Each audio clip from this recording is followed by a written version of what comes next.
Tienwa, an wana an b'a fɔ dɛ. Ni jamukan bɛ di aw ma sibiri o sibiri. A ka jɛmu kan kura Voix de l'Amérique kan. An b'a fɔ. Furafanatɔw dunnen kɔfɛ nɛgɛ ɲɛ 9 ka taa bila nɛgɛ ɲɛ 10 na Voix de l'Amérique kan. An b'a fɔ. An b'a fɔ sigilen na, an b'a fɔ kama. An b'a fɔ dɛ. An balimaw ani wula Mohamed Touré ka bɔ Washington DC VOA soba kɔnɔ n'o ye studio DC ye. Bi ye sibiridon ye n'o ye février kalo o tile 10 ye san 2024. An b'a fɔ jɛmukan o kɛnɛ sigira ni waati kɛrɛnkɛrɛn na bi y'a ta ko 468 ye. An bɛ sɔrɔ Bamako fiɲɛ turukala 102 sanfɛ Bamako n'a laminiw na. An bɛ sɔrɔ fana ayiwa Tomiɲa radio parisien kan n'o ye 98.8 ye. An bɛ sɔrɔ fana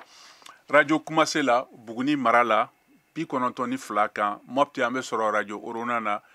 93.2 kan. Tumbutuka an bɛ sɔrɔ 93 kan. Gawoka an bɛ sɔrɔ fiɲɛ turukala 106.1 kan. An bɛ sɔrɔ fana bɔlɔlɔ siraw fɛ n'o ye Facebook ye. An balimaw ani wula an ka foli bɛ an lamɛnbagaw bɛɛ ma Mali kɔnɔ ani Mali kɔ kan kɛrɛnkɛrɛnna minnu fana bɛ k'an mafilɛ fiɲɛ sira fɛ ani bɔlɔlɔ n'o ye an ka Facebook page ye VOA Bambara. Ayiwa bisimila ni jamukan mina lase ne yɛrɛ ma kɔrɔlen Mohamed Touré fɛ. Ayiwa bi an bɛna kuma nin y'a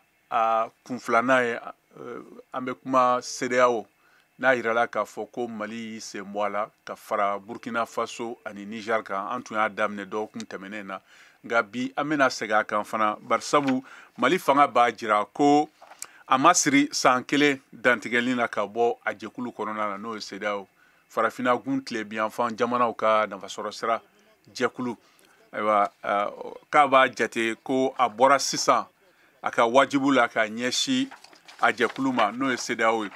o bɔli laseli kɔfɛ janvier kalo n'o kɛra o waati de la tile 28 na san 2024 ka kɛɲɛ ni kunnafoni sɛbɛncikan min dira Mali kɔkanko minisiriso fɛ sisan aw yɛrɛ hakilina ye mun ye nin latigɛ na furancɛ fanga fɛ n'o ye ka Mali bɔ CEDEAO la k'a daminɛ teliyala i n'a fɔ i kɔrɔ barisabu u y'a yira k'a fɔ ko kalo 12 ni olu tɛ se k'o makɔnɔ bilen a bɛ ɲɛnabɔ sisan de olu sen bɛ bɔ a jɛkulu la aw hakili la a bɛ nɔ jumɛn bila sɔrɔko jɛɲɔgɔnya ani mɔgɔw ka an'u bolofɛnw olu ka hɔrɔnya taama la CEDEAO mara kɔnɔna na ayiwa bi kɔni an bɛna aw caman ka hakilina sɔrɔ ani kuma falen-falen na ni Dr Ali Tunkara ye ka bɔ Bamako sisan an bɛna an tulo kɛrɛ bɔ ni foli duman ye ka kɛnɛ tigɛ sani an ka sɔrɔ ka na kuma di an ka dunankɛ ma ani aw yɛrɛ bɛɛ ma k'aw ka fɛla sɔrɔ a ko la.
balmaw ani wula ayo bisimila an b'a fɔ kɛnɛ kan an ka foli bɛ jamanadenw bɛɛ ma Mali kɔnɔ ani Mali kɔ kan kɛrɛnkɛrɛnna minnu fana bɛ ka mafilɛ ni waati in na fiɲɛ sira fɛ n'o y'an ka Facebook page ye n y'a fɔ cogo min na jɛmukan daminɛ na an bɛna kuma Mali sɛnboli CEDEAO la bari sabu Mali y'a jira k'ale sirilen tɛ san kelen ayiwa dantigɛli na kan ka bɔ CEDEAO la wa a b'a jate fana k'a bɔra sisan a ka wajibiw la ka ɲɛsin a jɛkulu ma a bɔli laseli kɔfɛ n'o kɛra janvier kalo o tile 28 na san 2024 na ka kɛɲɛ ni kunnafoni di cikan ye min dira Mali minisiriso fɛ n'o ye kɔkan ko minisiriso ye aw hakilina ye mun ye ni natigɛ nin na n'o ye ka Mali bɔ CEDEAO la k'a daminɛ i kɔrɔ sisan teliya la o kɔfɛ fana yala a bɛ nɔ jumɛn bila sɔrɔko jɛɲɔgɔnya la ani mɔgɔw n'u ka bolofɛnw ka hɔrɔnya taama la CEDEAO maraw kɔnɔ aw yɛrɛ hakilina ye jumɛn a ko la aw de ko don ba an bɛna kuma falen-falen de kɛ o kama ni minnu b'a fɛ k'u da don an ka bi baro la a bɛ se k'an sɔrɔ nɛgɛjuru fɛ a dayɛlɛlen don 001 202 619 02 70 o tɛ dɔwɛrɛ to dunkan na fu 2 1 2 fu wɛrɛ 2 6 19 fu 1 2 ani 70 walima a bɛ se ka bataki fana caman fiɲɛ sira fɛ n'o ye Facebook page ye ayiwa an ka bi dunan dɔwɛrɛ tɛ kalanfa n'o ye Dr Ali Tunkara ye ale ye sigida kalan ni kɔnɔko o ɲininikɛla don ka bɔ Centre d'études stratégiques et sécuritaires pour le Sahel o ɲɛmɔgɔba don ka bɔ Bamako an bɛna ale de bisimila sisan Dr Tunkara i bisimila ayiwa an ka foli b'i ye an bɔra k'a fɔ cogo min na sisan o don Mali kɔkan minisiri ye cikan dɔ kunnafoni sɛbɛn bɔ k'a fɔ ko Mali tɛ sa kalo 12 ni makɔnɔ bilen k'olu b'a fɛ ka bɔ CEDEAO la sisan i kɔrɔ basabu ka wajibiya ko bɛɛ a jɛkulu ma ko banna ayiwa Mali dun ye jamana ye min fana ye ni jɛkulu sigibaga dɔ ye san 1978 la Abuja walima a bɛ fɔ Nigeria de nka an bɛ yɔrɔ min na sisan ni cikan nin binnen dɛ aw ye mun de faamuya Mali furancɛ fanga bari sabu a kelen tɛ Burkina b'a la Niger b'a la nin waati kɛrɛnkɛrɛn nin kɔnɔ i bisimila Saha Ture tiɲɛ don n'i ye jamana saba in Mali ni Burkina Niger ka bɔcogo jateminɛ Sahel jamana tɔn in na n'o ye CEDEAO ye u bɔra ni bɔkanmɛnw ye kabini o gafe kelen kɔnɔna la olu nana yira k'a fɔ ko boli min don boli don sini ko tɛ sisan ko don i y'a fɔ cogo min n'i ye gafe in yɛrɛ ta gafe in b'a f'i ye k'a fɔ ko ka to tɔn in na ka bɔ o ye jamanaw ka hakɛ de ye nka n'i bɛ bɔ boli fana bɛ kɛ hakɛ dɔ kɔnɔna la san 1 kalo 12 bisikiya nka Mali marabagaw b'a f'i ye o san 1 fana kɔnɔna la k'a fɔ ko n'i ye tɔn in fana ta k'a ka bɛnkanw ta fɛn min ye mara taabolo ye fo ka taa se sɛn jɔsen wɛrɛw ma kɛrɛnkɛrɛnnenya la bɛnkanw ye min fɔ mara taabolo la k'a fɔ ko tɔn in fana tɛ ka o bɛnkanw bɔ a kɛcogo la ko ni tɔn in m'a ka layidu timɛ a tɛ se cogo si la k'a ɲini jamana fana fɛ n'a fɔ Mali ni Burkina ni Niger fɛ k'olu fana k'u ka layidu timɛ sabu ko tɔn in yɛrɛ sara sɔsɔ tɔn de ye tɔn ye tɔn min n'a bɛ ka baara kɛ ni maa wɛrɛ ja ye kɛrɛnkɛrɛnnenya la nasara jamana dɔw ja ye ko o bɛ kama olu ka boli tɛ siniko ye ko nɔgɔni boli yɛrɛ de ko don sabu siga tɛ min na bi Mali Burkina Niger marabagaw fɛ tɔn in bɛ janfa gɛlɛn kɔnɔ ka a kunda u kan n'u tora k'u bɛ kalo 12 in kɔnɔ o kɔrɔ k'a fɔ ko tɔn den don kalo 12 in kɔnɔna la ko o kɔnɔna la janfa in u bɛ ka sirama ɲɛ k'a bɛ se k'u sɔrɔ o de kama i ka kuma ɲa dɔ la i da sera ma Mali minisiri min ka kow bɛ kɔfɛ kow kunna a da sera ma k'a fɔ ko Mali ka boli ye nɔgɔni boli le sabu u bɛ ka siga fɛn min na n'u o tora tɔn in kɔnɔna la ko siga foyi t'a la feere jugu dɔw bɛ ni maa min bolo ka Mali kɔnɔ ani Burkina kɔnɔ fo ka se Niger kɔma o kama maa bɛ se ka faamu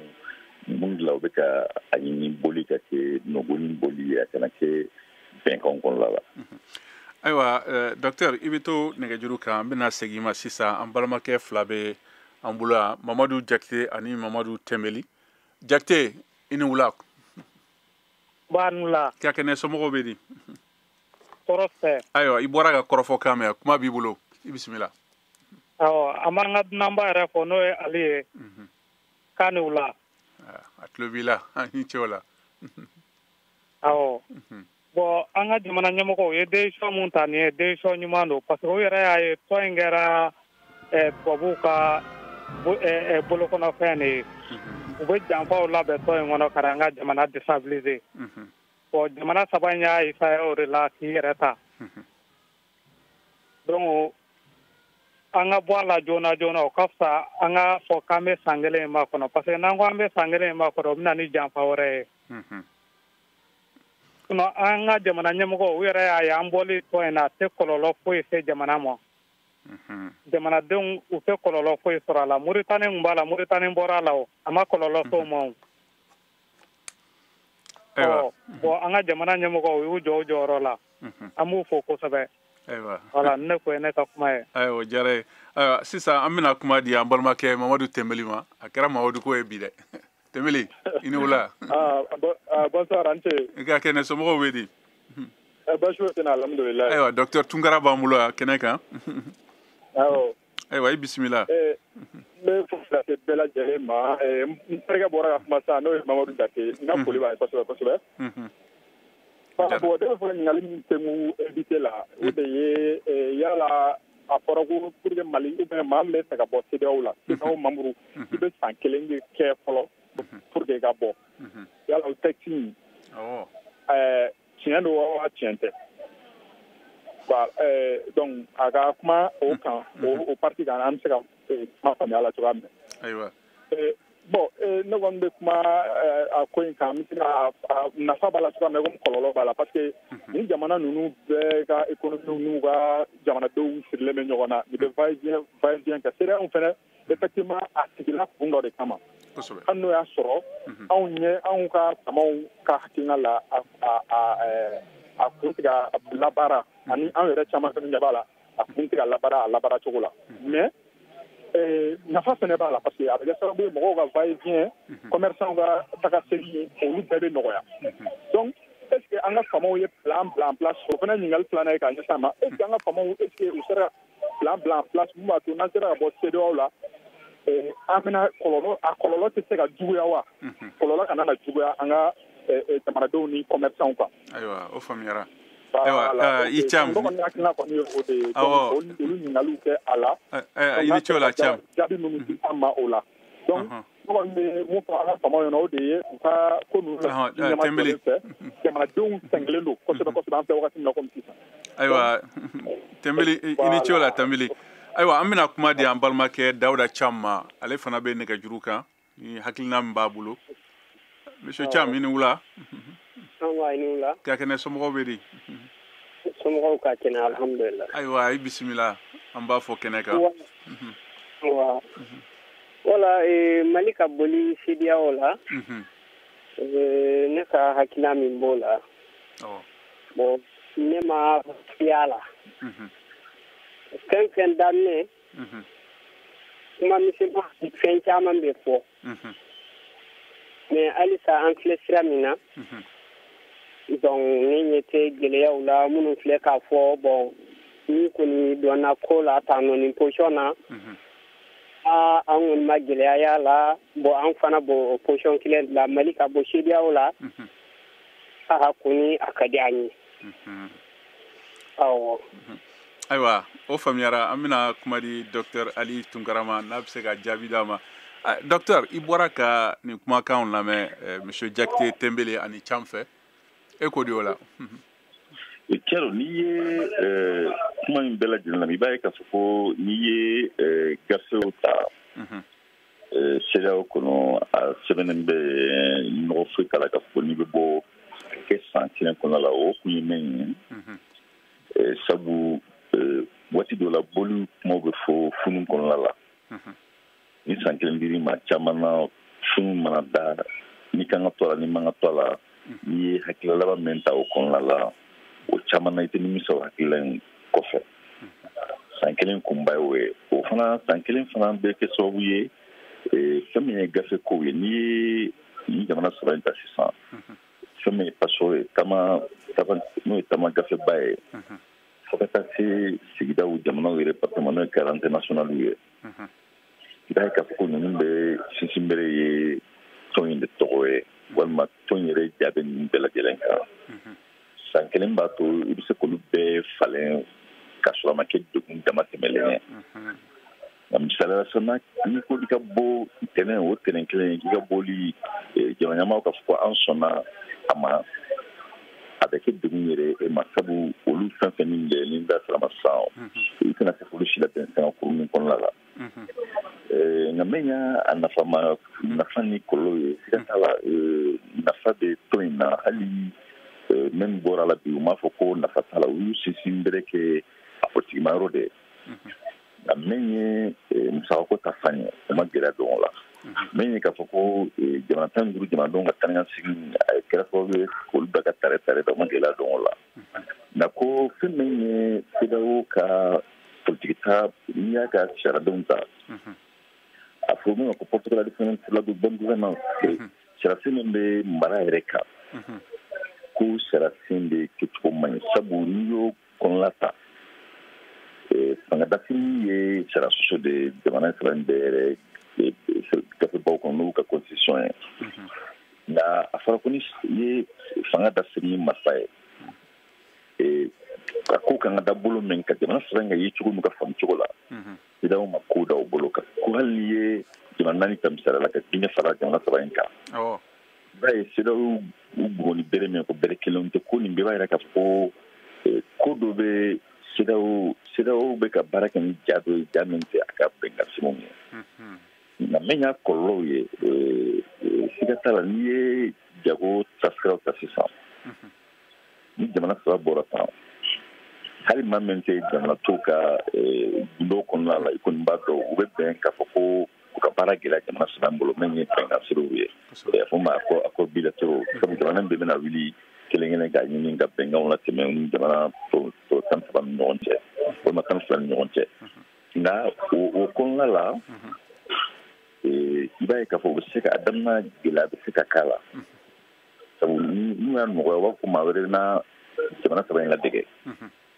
nka n'i ye jamana ɲɛmaa min yɛrɛ lajɛ bi CEDEAO kɔnɔna la i b'a ye k'a fɔ ko u bɛ se ka file kelen fɔ n'i ye Benin jamana ɲɛmaa lamɛn ka Togo jamana ɲɛmaa lamɛn o bɛ se ka to ma bɛ se k'i soni sigi k'a fɔ hali ni jamana tɔ min bɛnna k'a fɔ ko ka ni jamana sɔrɔ ɲangi u ka bɛnkan sɛbɛn kuraw nataw la u bɛ sɔn ka bɔ ɲɔgɔn kɔrɔ u ka musaka sɔrɔw yɛrɛ sabula kun bɛ maa nasarakan ma la réelle politique sabu bɛɛ bɛ k'i ka musaka siraw de mɔgɔ sinsin awɔ bɛɛ kɛ b'i ka hakɛw de tɛmɛ o kama ma bɛ se k'a fɔ ɲangili bɛ se ka na min ye musakako ta fan ye waati a daminɛ na nka kalo wɔɔrɔ san kelen wɛrɛ dafara o i b'a ye jamanaw bɔ ɲɔgɔn kɔrɔ i n'a fɔ Benin ɲɔgɔnnaw Togo ɲɔgɔnnaw a caman na olu tɛna tugu jamana tɔw kɔ n'o dun kɛra u ka bɛnkan in a tɛna se ka jamana saba bila gɛrɛntɛ suguya dɔw kɔnɔ.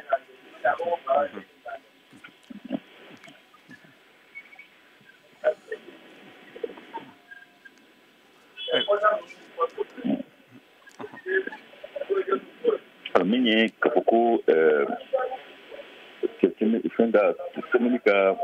ɲininkali jaabi kun y'o ye voilà ni Mamadu Tɔgɔ fila ninnu fana ka olu ka kumaw la olu tun ka kuma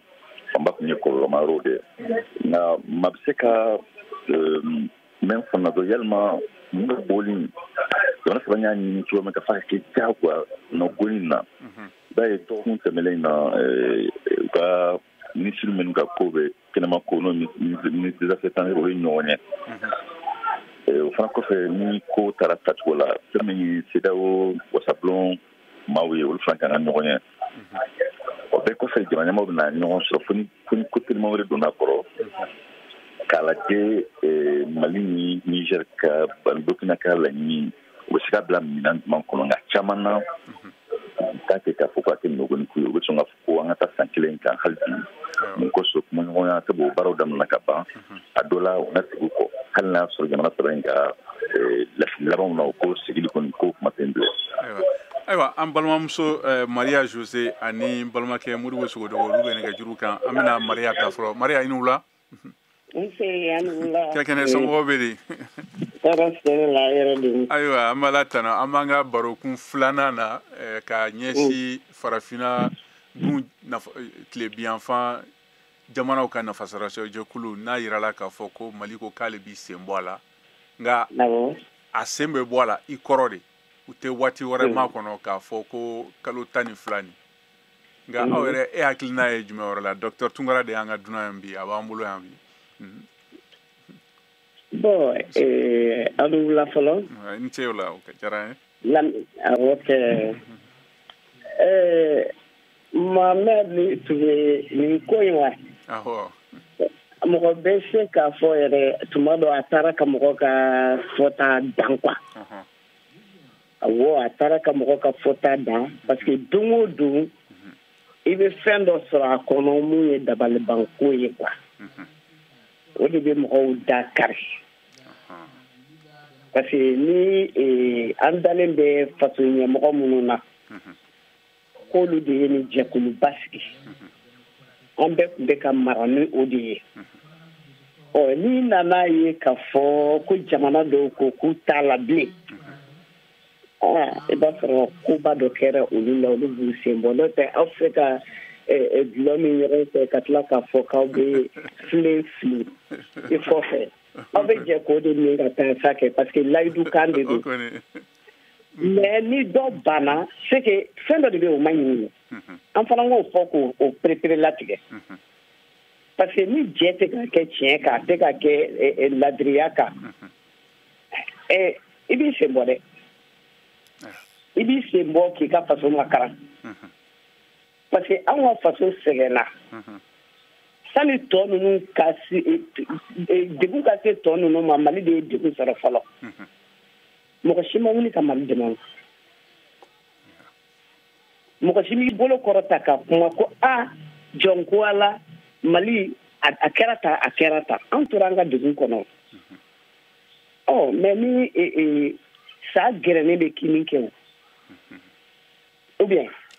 sa gɛrɛnen bɛ kini kɛ hali tori kɛ ni ye tori kɛra a b'i kin donc Mali de sɛgɛnna quoi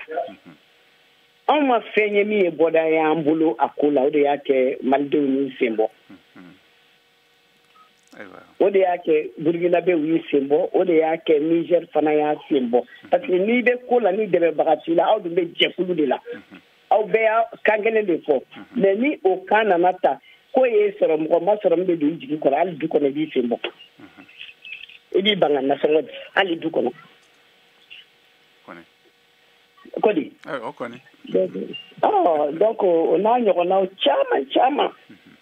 ko cayara a kɔnɔ quoi a très honnêtement ko cayara a kɔnɔ min ma taa maliyɛnw jimi sira fɛ awɔ. Ayiwa n balimamuso nin diyara n ye kosɛbɛ k'an bɛ muso jɛkulu bɛɛ fo ye an ka foli bɛɛ ye n b'a fo bɛɛ ye u bɛɛ b'a mɛn u bɛɛ ka dubabu b'aw ye ni ce o la o diyara n ye kosɛbɛ ayiwa an bɛna kuma di an balimakɛ Modibo Sogodogo ma Modibo i ni wula Sogodogo i ni wula i ka kɛnɛ ayiwa i bɔra ka kɔrɔfɔkan mɛn e hakilina ye jumɛn walima ni ɲininkali b'i bolo k'a lase Dr Tunkara ma n'o y'an ka dunan kɛ kalanfa do fana sigida n'a kɔnɔkow kan ani ɲininikɛla do fana ayiwa i bisimila ok an bɛ Dr Tunkara n'a ka équipe bɛɛ fo diyara n ye kosɛbɛ ne ye Modibo Sogodogo ye anw ye Sɛnɛfɔ ye an b'a bɛɛ fɔ je suis de Kajolo la région de Sikasso kosɛbɛ o yɛrɛ de ka ɲi ni ce o la voilà donc aw bɔra ka kɔrɔfɔ mun an bɛ Maria fo déjà ka intervention na kosɛbɛ tubabu ko ten ko la un peu marché sur ma langue quoi c'est-à-dire n'i ye a jate minɛ dutigi k'a ka du bila ka denbaya ni du mɔgɔ bɛɛ to yen ke i yɛrɛ ɲini o dugu kelen kɔnɔ a ma dugu bila ma a ye du bila ka taa i sigi yɔrɔ wɛrɛ ça veut dire que e de ta ye du ye ka tila ka du bila fɛn dɔ de b'o la o CEDEAO n'i ye CEDEAO analyser CEDEAO base dɔ ye Mali ye o a création base dɔ bɔra Mali la o ni tilala ka ye Mali tilala ka jɛn o CEDEAO kelen ko k'a fɔ m'an yɛrɛ ɲini fɛn dɔ de kɛra o parce que quand on sanctionne n'i bɛ sanction ta n'i ma jateminɛ kɛ population na i bɛ kɔlɔlɔ min lase population ma i hakili de bɛ ka minnu viser i bɛ minnu fɔ fo ka population tɔɔrɔ Mali yɛrɛ ye nin sɔrɔ CEDEAO kɔnɔ malien denw yɛrɛ ka fɛla kun tɛ ni tun y'a to malien denw yɛrɛ ma an tun bɛ bɔ CEDEAO kɔnɔ a mɛnna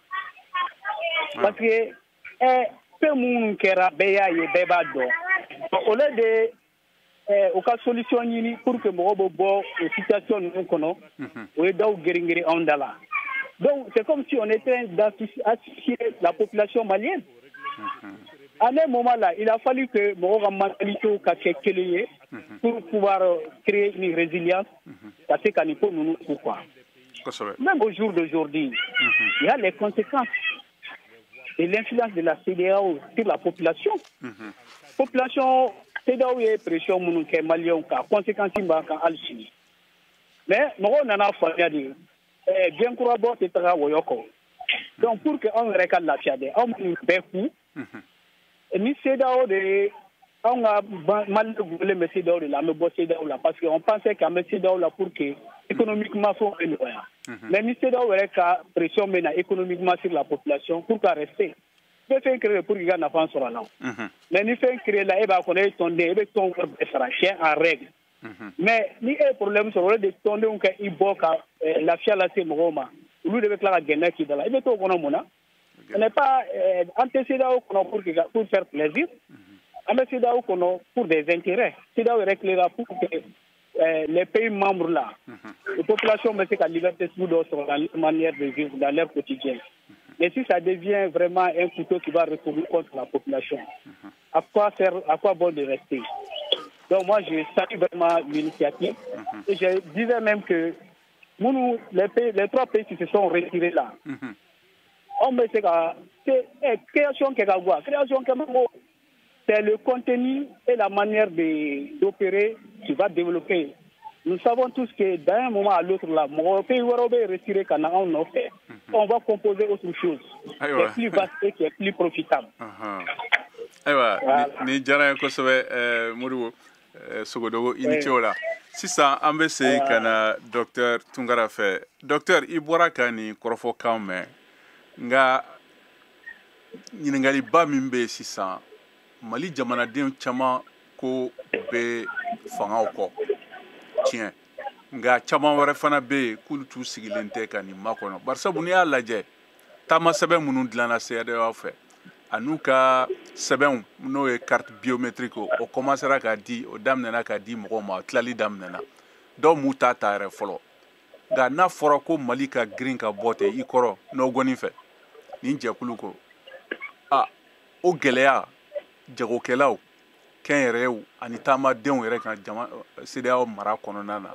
o bɛna kɛ jumɛn de ye ka d'a kan Côte d'Ivoire y'a jira o don na dɔrɔn k'olu ka balo fɛn minnu bɛ yen Côte d'Ivoire ko kana bɔ ka taa jamana wɛrɛw la kɛrɛnkɛrɛnna e k'a lajɛ Sikaso mara la u ka fɛn bɛɛ bɛ bɔ Côte d'Ivoire u somɔgɔ caman de bɛ yen n'a fɔra ko fɛn minnu bɛ san baloko fan fɛ n tɛna bɛɛ ɲɛfɔ nka fɔ loko bananku ani ku o ni fɛn misɛn wɛrɛ n'a fɔ a cɛkɛ ko bɛɛ bɛna dabila nka e ko ni kalo 12 makɔnɔni mun na famaw tɛ se ka sɔn o ma i y'a fɔ cogo min na i ka kuma na ko ka nin bɛɛ ɲɛnabɔ barisabu a bɛ se ka kɛ funufunu ye a bɛ se ka kɛ o bɛ segin kɔ nka k'a fɔ ko k'a kɛ sisan nafa jumɛn b'o la i yɛrɛ fɛ Docteur. Ma bɛ se ka sika mɛn na nin yɔrɔ in na n'i y'a ye jamana sɔrɔ bɛ ka sinsin u ka kuma labanw na k'a fɔ ko san kalo 12 in ka jan olu bolo misaliyala Niger ye jatewale dɔw sɔrɔ dɔgɔkun tɛmɛnen jatewalekɛlaw bɔra ani Tchad ka tension ni ɲɔgɔn cɛ mun kama u ka marabagaw bolo k'a fɔ jatewale in dunan don jabala sabu ye maaw minnu la olu ka u ɲininka o bɛɛ kama u y'a dɔn k'a fɔ ko n'i y'a ye maaw bɛ ka kojugu ta ka da u kan u bɛ tɔn dɔ la n'o tɔgɔ ko CEDEAO an ka ɲininka k'a fɔ ni jamana saba in hali n'a sɔrɔ Niger tun ma layidu kan ta ka fa bɛ kalaw fili yɔrɔ min k'o kɛ sɛbɛn ni CEDEAO cɛ mais ni Mali ni Burkina ye o yɔrɔnin fana f'an ka sɔnni sigi o kan olu tun yann'a ma ka fɔ k'u bɛ kalafiliw dɔgɔda ka bɛn waati ma waati min ni CEDEAO ni jamanadenw yɛrɛ bɛnna o kan nka nin bɔli kelen in fana na maa caman ka yecogo fana la kɛrɛnkɛrɛnnenya la maa minnu ni a ma k'olu fɛla ye olu ka yecogo la ni jamana minnu bɛ k'u yɛrɛ makaran fana a bɛɛ tɛ jamanaden ko fana dɔrɔn ye k'a fɔ olu yɛrɛ fana u ka bɔ bɛ nin ko in na nka siga tɛ min na n'i taara musakako ta fan fɛ tiɲɛ don ko dɔ bɛ se ka gɛrɛnte sigi ani Mali ka taanikasegin fɛɛrɛ ta fan fɛ o gɛrɛntɛ bɛ kɛ sababu ye ka digi fan fila bɛ sɔrɔ la kosɛbɛ Mali ta la nka o ye sanga suruman de sabu ni hadamaden yɛrɛ datugu la ni maa kɔrɔna yɔrɔ dɔ a b'a ɲini ka sira wɛrɛ bɔ misaliya la n'i ye ko kɛlɛba min tɛmɛna président min bɛ yen bi ani président kɔrɔ Gbagbo ni ɲɔgɔn cɛ kalafili tɔgɔ la i b'a ye o kɛ sababu ye fɛn min ye Mali jagokɛlaw ye kumabaw fo ka se misɛnmaninw ma u ye sira kuraw bɔ maa caman ka yecogo la siga tɛ min na kalo 6 fo ka taa se san 1 na kunnafɛn gɛrɛntɛ dɔw bɛ se ka ta ka se feerekɛlaw ma nka jamanaw ka nafasɔrɔ sira yɛrɛ kama u tɛ se ka to gɛrɛntɛ ka badabada ni ko yɛrɛ y'a ka ko gɛlɛya misaliya la a y'a ka dɔn siraw bɛɛ gɛlɛya Mali ma Burkina ma Niger ma i b'a ye wa san kelen kɔnɔna la dafe dugu wɛrɛ n'a fɔ Benin Togo olu bɛ juru yɔgɔba a bɛ kɛ sababu ye hali ni sira bɛ bɛnna u bɛ tɛmɛ ni feerekɛlaw ni magobatigiw u bɛ tɛmɛ n'o siraw ye a bɛ kɛ degun ye sanga suruni kɔnɔna la nka n'i y'a lajɛ loni ka ye cogo la i b'a ye sanga jan kɔnɔna la a degun bɛ se ka a bɛ pan nka komi jamana saba in bɛɛ bɛ musakako gɛrɛntɛ kɔnɔ bi sogotigiw da sera ma o musakako gɛrɛntɛ in CEDEAO ka pɛnpɛnni b'a la nka pɛnpɛnni fana u ko u y'o kɛ de sabu ni jamana fana ye sariya sɔsɔ k'u bɛ ka sariya kuma min fɔ k'olu yɛrɛ fɔlɔ de y'a daminɛ k'a sɔsɔ bi o ma a bɛ se k'a fɔ ko nin fan bɛɛ kɔni bɛ k'a fɔ k'a jaja yɛrɛ la nka n'i y'a ye loni kɛ cogo la min ye pɛnpɛnni min ye u bɛ na sariya sɔsɔ kɔfɛ hali n'a sɔrɔ jamana wɛrɛw ja b'a la sabu an y'a ye nafa jamanaw ɲɛmaabaw dɔw bɛ kuma k'a fɔ ko n bɛ CEDEAO ma wele sini an ka boloda ta olu kɛra fɛn ye min yɛrɛ ye CEDEAO ala kanu tun bɛ maa min na ka mɔgɔw ɲini la kosɛbɛ sinon diɲɛ tɔn foyi tɛ k'a fɔ ko maa wɛrɛ ja t'a la nka ja ka maa min ja b'a la a yɛrɛ ka bɔ kɛnɛ ma ale ka nbɛrɛ de k'i jɔ olu fɛn ye min bɛ mɔgɔw ɲini tɔn na CEDEAO sera o yɔrɔ ma bi n'i y'a lajɛ dɔɔni bɛɛ cogo la. Ayiwa sisan an bɛna tulo kɛrɛ ka sɔrɔ ka segin an bɛna tulo kɛrɛ ni laseli ka sɔrɔ ka segin an ka dunankɛ ma.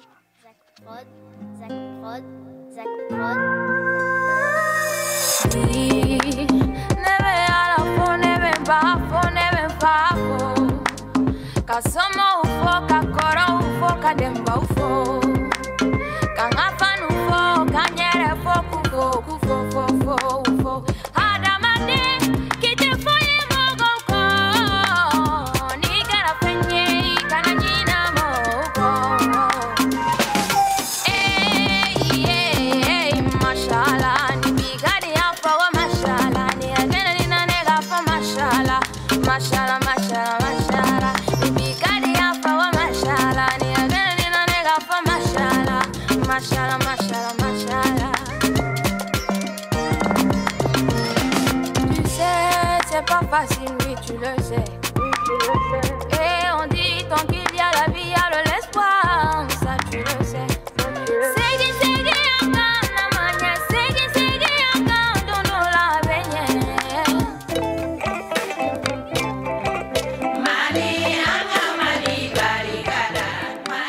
Bismillahirrahmanirrahim wa sallallahu ala sayyidina Muhammad wa ala alihi wa sallam. Cheikh Ousmane Madana Haidara Kando ka wele da Mali dembe ani jembe fɛn min se ka diɲɛ lafiya bi ani k'an lafiya an ka duw kɔnɔ n'an ka sigidaw la bɛn de don mana an ka lajɛ ka ɲɔgɔn tɛgɛ minɛ ka yafa ɲɔgɔn ma fɛn minnu tɛmɛna ka Ala wele fɛn minnu bɛna Ala k'o hɛrɛ di an ma ani an kɔ bɛɛ lajɛlen ma fɛn o fɛn bi diɲɛ dilan bi bɛn de don Ala ka bɛn sabati Ala k'an bɛɛ bila sira ɲuman kan Ala kira bonya kama sɔli ala rasul.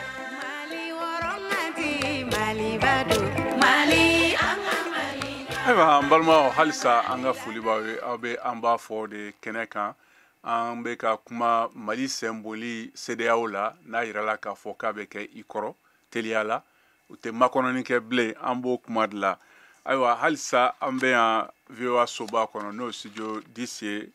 ni sange 12 o tɛmɛna ni sange 40 ni 50 ni a fɔ 37 ye ni waati kɛrɛnkɛrɛn na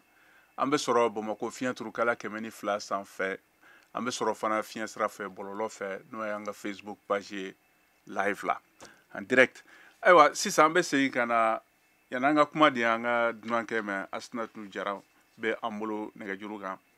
Asinatu ni wula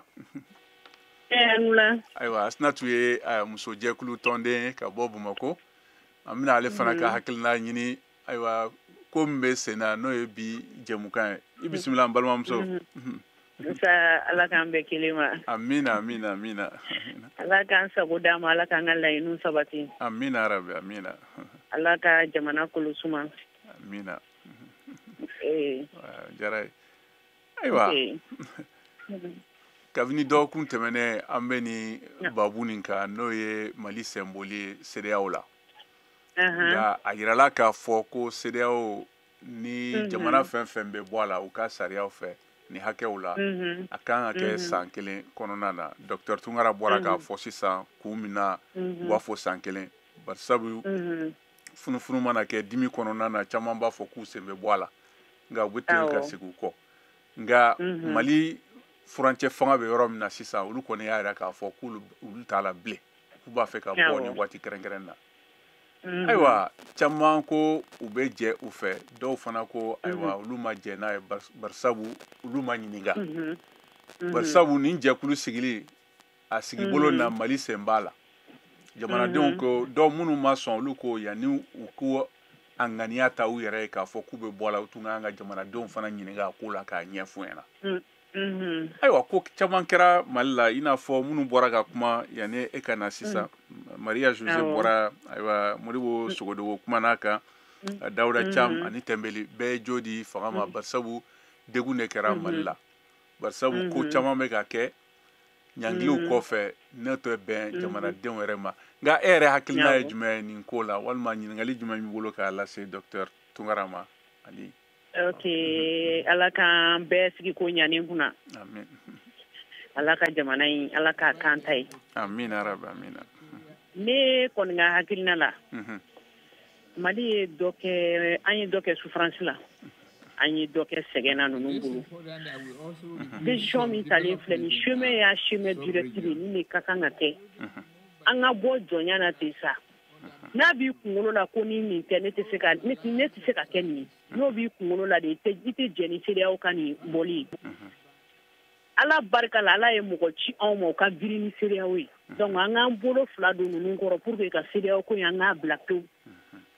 an tɛ sa ɲani fɛ koyi jamana bɛ u ka ɲani juguyara Mali ta ye ma olu bɔra u yɛrɛ la bi i b'i jɛ de ka don ko dɔ da fɛ pour que i ka hɛrɛ sɔrɔ an bɔli an ka hɛrɛba de b'an ka bɔli kɔnɔna na ɲininkali k'a fɔ ko mɔgɔw bɛ a fɔ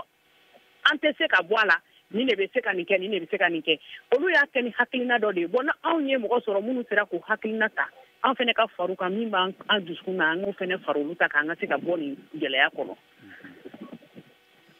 ne hakilina na ne ɲɛ tɛ problème foyi gɛlɛman foyi la nin ko kɔnɔ an k'a faamuya anw de ye jamana kɔnɔdenw ye degun min b'an kan anw b'a dɔn ni sɔrɔsi ninnu taara sur le terrain u ye min y'u ɲɛna olu de b'a dɔn anw minnu bɛ yan fɛnɛ min b'an kan an yɛrɛ b'a dɔn CEDEAO de y'a se anw ma an ka jɛ CEDEAO ko an ka ɲɛsin an yɛrɛ ma wallahi an ka jamana dugujukɔrɔfɛnw a b'an nafa ka se an man an tɛ siri mɔgɔ la ni ma kari ni tigi ti kari dɛ ayiwa o ye hakilina ye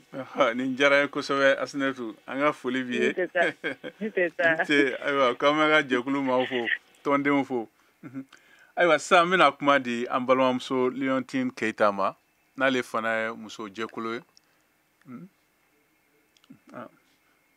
an balimakɛ Keita ma ayiwa maninkakɛ i ni wula allo Keita i tulo bɛ n na Keita non bon en tout cas c'est Ongoy Ba qui est là i tulo bɛ n na i bisimila il s'agit de Ongoy Ba moi c'est Ongoy Ba qui est en ligne en ce moment Moulay Ongoy Ba ka bɔ Mondoro n'o ye Douanza marabolo ye kɛrɛnkɛrɛnna jamana camancɛ yan fan la an bɛ i b'a kɛ to Moulay Ongoy Ba ayiwa an bɛna kuma di ma sisan an bɛ ka kɔrɔfɔ nin bɛ ka segin ka na CEDEAO de kan Mali sɛnbɔliya la ayiwa aw min bɛ jamana camancɛ yan na ko caman bɛ yen aw b'a dɔn a nɔgɔni in kɔni a barila caman na n e yɛrɛ hakilina ye jumɛn ye aw minnu ye sigida ɲɛmɔgɔ ye o mara kɔnɔ ye ok merci yaw ye kuma di yan o diyara n ye n bɛ lamɛnla jɛkulu bɛɛ fo o diyara n ye kosɛbɛ en tout cas à ce qui concerne u ka bɔli CEDEAO la ne kɔni ka hakilina ye min ye ani caman ta tɛ kelen ye pourquoi parce que n'i y'a ye CEDEAO yɛrɛ créera an mɔkɛ minnu bɛnna a wagati kɔnɔna olu de ye sigi u y'u sigi ka jateminɛ de kɛ u ni hakilina dɔ de ye o baara kɛ donc o baara u ye o baara kɛ tuma min na comme je le dis hali minnu an bɛ k'a fɔ an bɛna bɔ mɔgɔ minnu kɛrɛfɛ sisan an bɛna bɔ mɔgɔ minnu la olu bɛɛ de y'u sigi de ka jateminɛw de kɛ ka o kulu nin sigi ɲɔgɔn fɛ o wagati fana jamanadenw ka hakilina de ɲininkara jamanadenw de bɛnna kan k'a fɔ ko nin ka ɲi an ka taa maintenant bi na an bɛ bɔ a la o fana tun kan ka kɛ ne fana ka hakilina na dɛ jamanadenw ka hakilina tun kan ka ɲininka u kan ka se ka jamanadenw fara ɲɔgɔn kan k'u hakilina ɲininka hali n'i ye 50% sɔrɔ i se ka o décision ta k'a fɔ jamana comme a ka di jamanadenw tilancɛ bɛɛ ye an k'a ta mais comme ne bɛ ɲɛmɔgɔya la dɔrɔn mɔgɔ caman dɔw ou bien minnu bɛ lamɛn parce que bi mɔgɔ minnu bɛ tɛgɛrɛ fɔ transition kunna i b'a trouver que olu dɔrɔn de ka kan bɛ bɔ a bɛ se ka kɛ tilancɛ ou bien min ka ca tilancɛ yɛrɛ ye peut-être o kan tɛ mɛn ou bien dɔw yɛrɛ da dilen don donc n'i ye hakilina ta kɛ dɔrɔn dɔw mɔgɔ minnu bɛ ka tɛgɛrɛ fɔ an nɔfɛ olu bɛ ka olu ko nin kan ɲi aw tuguraw kɔ dɔrɔn ka kɛ ten a bɛ se ka kɛ mɔgɔ dama dɔw bɛ yen minnu da dilen don peut-être u ka hakilina t'o ye donc ce qui était bon pour moi u tun bɛ jamanadenw hakilina ɲininka taa nin décision nin ka taa mais jusqu'à présent c'est pas a ma tiɲɛ hali sisan o temps b'u bolo wagati min kɔnɔna na u bɛ se ka lajɛ ka jamanadenw hakilina ta taa nin décision comme ils disent effet immédiat mais hali sisan segin kɔ tuma ma tɛmɛ parce que ni baara kɛra kɔrɔlen an mɔgɔkɔrɔbaw fɛ yen tan nɔ ne hakilila k'a fɔ o tɛ hakilina kolonba ye donc u k'o yɔrɔnin de jateminɛ kɛ ne kɔni ka hakilina ye o de ye quoi en réalité o diyara n ye kosɛbɛ i ni ce o la ayiwa n bɛ segin ka na docteur Tunkara ma docteur sani n ka kuma di ma i ka ninnu jaabi an yɛrɛ fɛ n'i y'a lajɛ caman fɛ politiki ko de bɛ nin bɛɛ senkɔrɔ n'o ye kalafiliko labɛnnen o jamana saba ninnu kɔnɔna na bari sabu CEDEAO y'a ɲini u fɛ u ka segin ka fanga di civiliw ma nka n'i y'a lajɛ Mali ni CEDEAO bɛnn'a kan ɲangili wulila ka bɔ ko kalata bɛna bolota siɲɛ fɔlɔ la u y'a bɔ a dɔgɔkɔrɔ u tilala ka kumaɲɔgɔnya daminɛ u y'a jira k'a fɔ k'a bɛ kɛ nin février kalo la san 2024 Mali faamaw y'a bɔ a ma ko a labɛnnen tɛ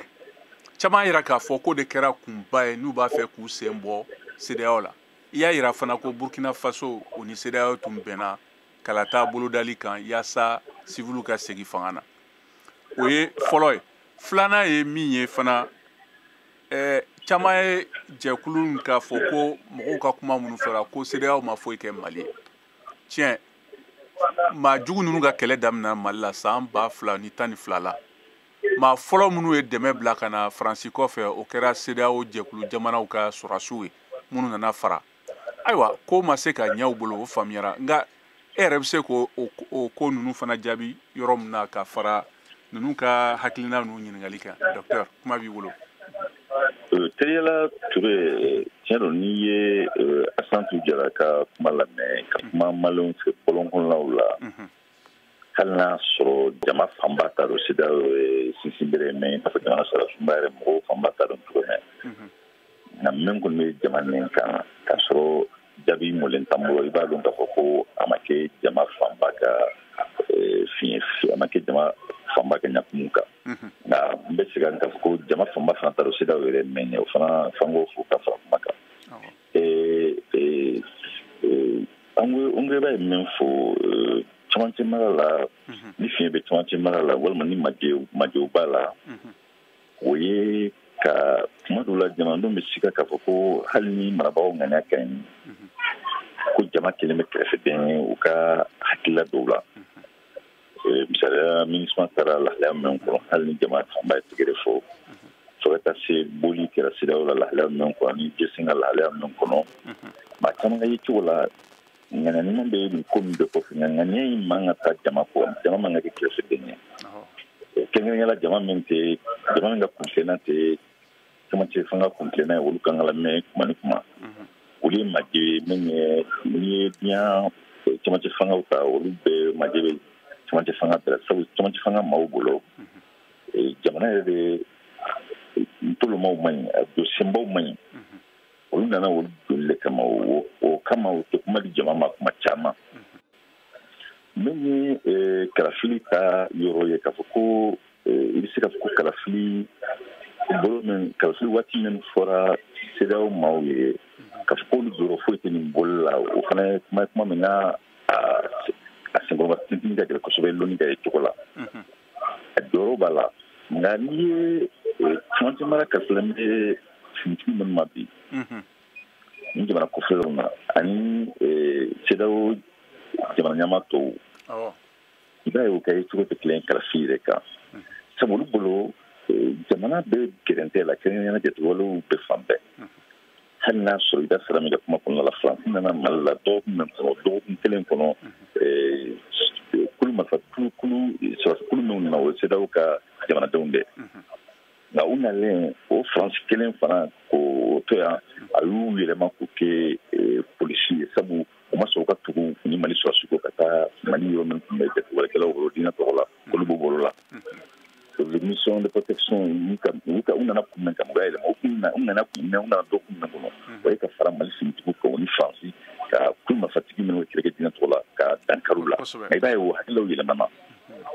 olu bɛɛ kɛra sababu ye ni maa min b'a fɔ k'a fɔ ko tɔn bɛ tubabu jamana jakɔrɔ nkalon t'a la min y'a dalu dɔw ye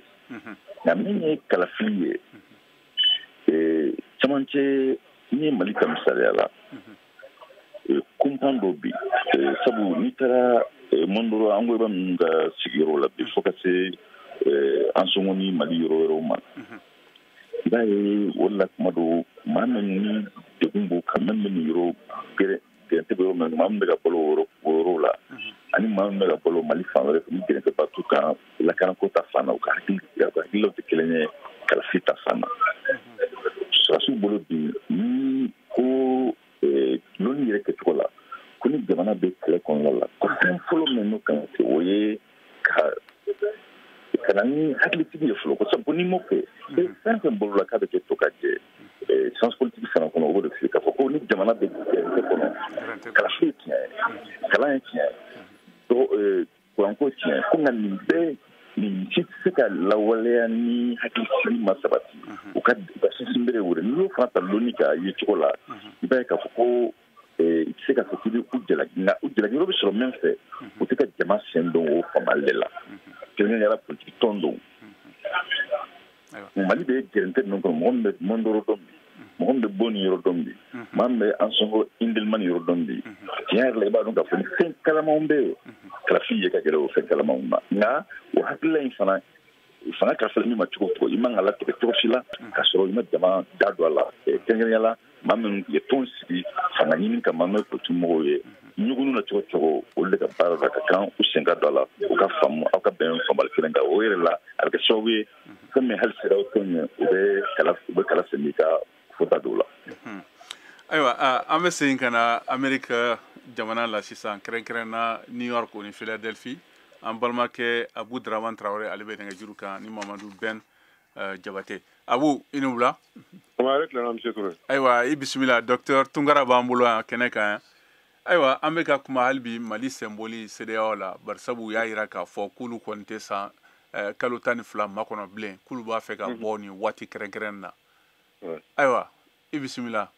Sa n ka foli bɛ an bɛ Docteur Tunkara fo kosɛbɛ a ka kuma a tɛ tɛmɛ nin kan quoi. C'est-à-dire que tubabuw bɛ fɛn dɔ fɔ ko il y a plus de point d'oreille que celui qui ne de sourd que celui qui ne veut pas attendre. Bon ni mɔgɔ tulo geren tɛ tɛmɛ mɔgɔ kan min t'a fɛ k'a mɛn o tulo geren tɛ tɛmɛ o kan bon mɔgɔ min fana ko n t'a fɛ k'a ye ɲɛfiyɛntɔ tɛ tɛmɛ o kan n'o tɛ a ye kuma bɛɛ fɔ k'a ban bɔli joona nin je crois que monsieur Touré kun min b'a kɛla mɔgɔ ninnu bɛɛ siran na u b'a fɔ an bɛ san kelen min k'a kɔnɔ u bɛna profiter k'a fɔ an ye membre ye toujours ko min b'aw fɛ k'o kɛ o bɛ se ka k'o yɔrɔ ye n'o tɛ o tun bɛ se ka san kelen ni délai di mais ni yɛrɛ olu fana hali n'u y'o sɔsɔ an ka jamanaw monsieur Touré an ka sɔn an kana sɔn an ka jamanaw batakiw minnu bɛ bataki hali tubabu jamanaw bataki tɛ tɛmɛ bataki ninnu sɛbɛnnen don ka ɲɛ fo k'a dɛ mais mun de b'a kɛ a tɛ a labatobaliya de o de ye problème ye a daminɛna CEDEAO yɛrɛ la aw t'aw ka batakiw bato a ye fɛn kɛ nin tun daminɛna mun kama monsieur Touré ko communauté économique c'est-à-dire que nafa sɔrɔ a taara o de kan a ye protocole d'Abuja fara k'a k'o kɛ politiki ye ka n'o bila économique sanfɛ k'a fɔ président bɛ k'u yɛrɛ de majɔrɔ ka tɛmɛ jamanadenw kan problème nana o yɔrɔ de la o mɔgɔw bɛ k'a ni musalaka ta bon minnu b'a fɔ la fana ko CEDEAO mana ko an ko ka mɔgɔ dɔ ko CEDEAO ko ma fɛn ɲa ye fɛn ɲabaliya ye mun ye i ye mɔgɔ ba joli yirika ta ka na sɔrɔdasi ka na sigi jamana kɔnɔ ka na olu fɔ k'olu bɛ ka u ka comportement i n'a fɔ jamana Nations Unies diɲɛ tɔnba ka jamana mɔgɔw aw nalen bɛ i b'a fɔ sɔrɔdasi turusiw bɔden ni taga ou bien aw sɛnɛ bɛ terrain kan aw tɛ intervention k'aw mana kɛlɛ kama monsieur Touré o nafa ye mun ye ayiwa o nafa ye mun ye abu i sera an ka mɔgɔw ma voilà comme i ka fɛn tɔ man ca i bɛ to nɛgɛjuru kan an bɛ segin ka na kuma di ma bari sabu an bɛna ɲininkali wɛrɛ dɔ kɛ docteur la sisan ka fara ko mun bɛ sen na farafinna gun kan Sénégal t'a lajɛ par exemple o fɛn façon an bɛ kuma di monsieur Jabate ma ka bɔ Philadelphie Ben i bisimila kuma b'i bolo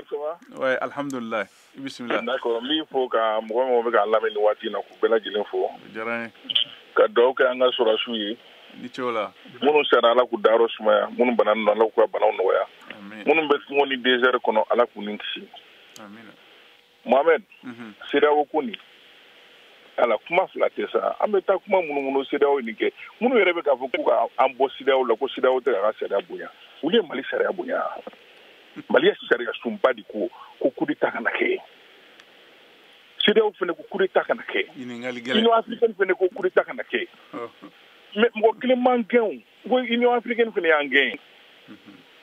parce que dɔwɛrɛ tɛ ko coup d'état kana kɛ a bɛ jamana bila incertitude de kɔnɔna la maintenant o bɛ k'a fɔ ko président de ye CEDEAO ye yes président de ye CEDEAO o de ka kan parce que président sigira jamana kɔnɔdenw de fɛ donc o de ye normal ye n'u ye décision min ta an bɛ jɛn n'o ye parce que an de y'u choisi mais kana fanga la ka n'i sigi mɔgɔw da la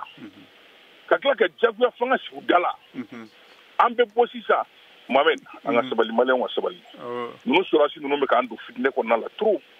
an n'an kɛrɛfɛ jamana bɛɛ an bɛ k'a kɛ fitinɛw fitinɛ an mana wuli an bɛ mɔgɔw neni an mana wuli an b'u ka présidents neni an bɛ CEDEAO neni an bɛ mɔgɔw fa n'u ba neni u bɛ k'an don fitinɛ kɔnɔ kabala ka Mali da Mali ma kɛ tan u bɛ k'an don fitinɛ kɔnɔ trop an dun ka sabali ayiwa Ben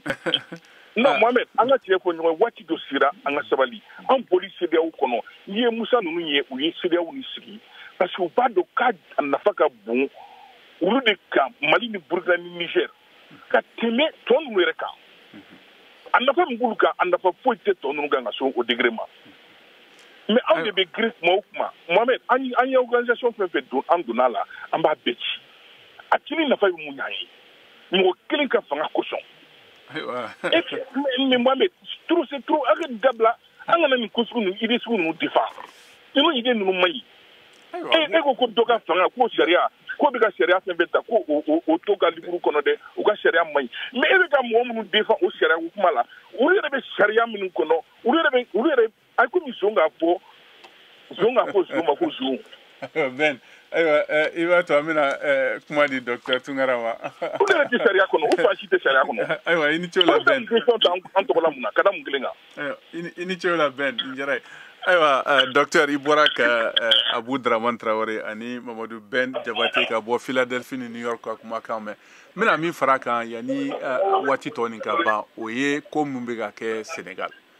bar sabu ayera chama be ka fo CEDEAO nu umagotala bar sabu uye nyangli bereda Mali kum Burkina Faso ani Niger kasoro Gabon la Guinée ani ali Côte d'Ivoire yere ni jamana tigi ye sarati sabana soro kasoro atuntu ka sariya sumba kono la Guinée président koro fana tun yo ɲɔgɔn kɛ u bɛ k'u yɛrɛ ɲininka sisan n'i y'a ye sɔrɔsiw bɛna fanga dafiri kɛ bari sabu minnu bɛ fanga na n'o ye civiliw ye u fana tɛ u ka sariya sun sariyaw labato e bɛ se ka mun fɔ o yɔrɔ ni fanfɛla la bari sabu o gɛlɛya de bɛ ka kɛ sisan nin waati nin na Sénégal Mali t'a daminɛ na ten fana i bisimila docteur kuma b'i bolo. Tiɲɛ don n'i ye Abu Traoré ka a da magala la yɔrɔ dɔ sabu n'i ye CEDEAO ka politiki taabolo lajɛ a ye fanga sɔrɔ kan o politiki taabolo kelen na maa 8 b'a kɔnɔ badabada fɔ min ma commissaire u tun y'a ɲini san 2 tɛmɛnen na k'a fɔ ko ka jamana sarasunba falen ka se k'ire sinsin fanga la walima ka dɔ fara i ka fanga kan ko ni ka fanga daragi ni marifa ye ka bɛɛ bila minɛn kelen kɔnɔ i b'a ye jamana ɲɛmaaw ma sɔn o ma o jamana 4 5 bɛ yen kuma bɛɛ olu b'a fɔ ko u tɔ la o jamanaw la jamana minnu ye sarasun falen i n'a fɔ Côte ɲɔgɔn na olu b'o la fo ka taa se hali Togo kelen ma ni Guinée ma olu b'o la olu ma sɔn ka fanga dasiri marifa la sɔrɔsiw fɛ ani maa min bɛ fanga dasiri ni feerejuguw ye k'a fɔ ko kalasi bolo waati ma kalasi kɔrɔlen i n'a fɔ min kɛra Sénégal sisan fo ka bɛɛ bila minɛn olu mɔgɔ kelen ma sɔn mais Sénégal ta in na o de la maa caman f'i ye k'a fɔ ko lahala min bɛ ka kɛ Sénégal bi a bɛ tiɲɛli nin jamana saba mɛn k'a fɔ ko nin ye tɔn ye tɔn min tiɲɛni yɛrɛ la k'a tɛ ka tɔn min bɛ bugɔ ni bɛrɛ kelen ye nka dɔ tɛ da sera fɛn dɔ fana ma f'an ko fana fo ka an sɔnni sigi o kan sariya fan fila bɛɛ la siga tɛmɛ na sariya ma labato fan si sabu pɛnpɛnni tɛ se ka kɛ jamana kan n'i ma sariyasunba sɔsɔ mais pɛnpɛnni kɛcogo sɔrɔsiw ka kuma sinsin bɛɛ yɛrɛ ko pɛnpɛnni gɛrɛntɛ ninnu nana cogo min ko gɛrɛntɛ ninnu la i b'a olu limaniyalen don dɛngɛniyalen don k'a fɔ gɛrɛntɛ ninnu bɛ ka na olu ka jamanaw kɔ na ni jamana wɛrɛ bɛ ja ye ko ja ninnu fana o dalilu filɛ u k'o da kɛnɛma o de kelen bɛ sababu bɛ ka fiɲɛba dɔn CEDEAO yɛrɛ tɔn siniɲɛsigi la maa caman kɛ cogo la min bɛ ka tɛmɛ bi Sénégal a ka siniɲɛsigi bilonnen b'o la sabu n'a ma se ka o bila da jɔlen da la a n'a kɛ sababu ye hali tɔn dɔ minnu bɛ tɔn yɛrɛ kɔnɔ olu ka ɲɔgɔn tɔn yɛrɛ la k'a fɔ yalima o bɛ taa kɔnɔ wa maa bɛ se k'a fɔ ko CEDEAO bɛ gun gelenba dara tile fila in na. Ayiwa docteur i ni ce la nin bɛna dan sigi an ka bi jɛmukan na an ka foli bɛ an lamɛnbagaw bɛɛ ma Mali kɔnɔ ani Mali kɔ kan ani minnu fɛn fɛn tun bɛ k'an mafilɛ fiɲɛ sira fɛ n'o ye an ka Facebook page VOA Bambara nin jɛmukan labɛnna aw balimakɛ Cheikh Thioro fɛ ne kɛrɛfɛ juru tun b'an balimamuso Sayida bolo nin jɛmukan lasara ma ne yɛrɛ Mohamed Touré fɛ aw ni ce aw ka tulomajɔ la aw k'an bɛn sibiri wɛrɛ.